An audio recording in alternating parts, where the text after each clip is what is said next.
ಉಪ್ಪಿಟ್ಟು ಅಂದರೆ ಸಾಕು ಕೆಲವೊಂದಿಷ್ಟು ಜನರಿಗೆ ಇಷ್ಟನೇ ಆಗೋದಿಲ್ಲ. ಆದರೆ ಯಾಕೋ ಗೊತ್ತಿಲ್ಲಪ್ಪ, ನನಗಂತೂ ಉಪ್ಪಿಟ್ಟು ಅಂದರೆ ತುಂಬಾ ಇಷ್ಟ. ನಂತರ ಉಪ್ಪಿಟ್ಟು ಯಾರ್ಯಾರಿಗೆ ಇಷ್ಟನೋ ಅವರು ಕಮೆಂಟ್ ಮಾಡಿ ನೋಡೋಣ ಎಷ್ಟು ಜನಕ್ಕೆ ಉಪ್ಪಿಟ್ಟು ಇಷ್ಟ ಆಗುತ್ತಂತ ತಿಳ್ಕೊಬೋದು. ಇವಾಗ ಮಸಾಲ ಉಪ್ಪಿಟ್ಟು ಮಾಡೋಣ.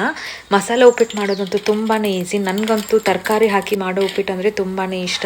ಈ ಮಸಾಲ ಉಪ್ಪಿಟ್ಟು ಮಾಡೋದಕ್ಕೆ ಒಂದು ಬಾಣಲಿಲಿ 1 ಕಪ್ ಬನ್ಸಿ ರವೆ ತೊಗೊಂಡಿದ್ದೀನಿ. ಇದಕ್ಕೆ 1 ಚಮಚ ತುಪ್ಪ ಹಾಕ್ಕೊಂಡು ತುಪ್ಪ ಸ್ಮೆಲ್ ಬರೋವರೆಗೂ ಚೆನ್ನಾಗಿ ಹುರ್ಕೋಬೇಕು. ಇನ್ನೊಂದು ಬಾಣಲಿಲಿ ಒಗ್ಗರಣೆ ಹಾಕೋದಕ್ಕೆ ಸ್ವಲ್ಪ ಎಣ್ಣೆ ಹಾಕ್ಕೊಂಡು ಸಾಸಿವೆ, ಜೀರಿಗೆ, 1 ಚಮಚ ಉದ್ದಿನಬೇಳೆ, ಸ್ವಲ್ಪ ಶೇಂಗಾ ಬೀಜ ಹಾಕ್ಕೊಂಡಿದ್ದೀನಿ. ಈರುಳ್ಳಿ, ಕ್ಯಾರೆಟ್, ಬೀನ್ಸ್, ಟೊಮ್ಯಾಟೊ ಇವನ್ನೆಲ್ಲ ಹಾಕಿ ನೀಟಾಗಿ ಫ್ರೈ ಮಾಡ್ಕೋಬೇಕು. ರುಚಿಗೆ ತಕ್ಕಷ್ಟು ಉಪ್ಪು ಹಾಕಿದ್ದೀನಿ.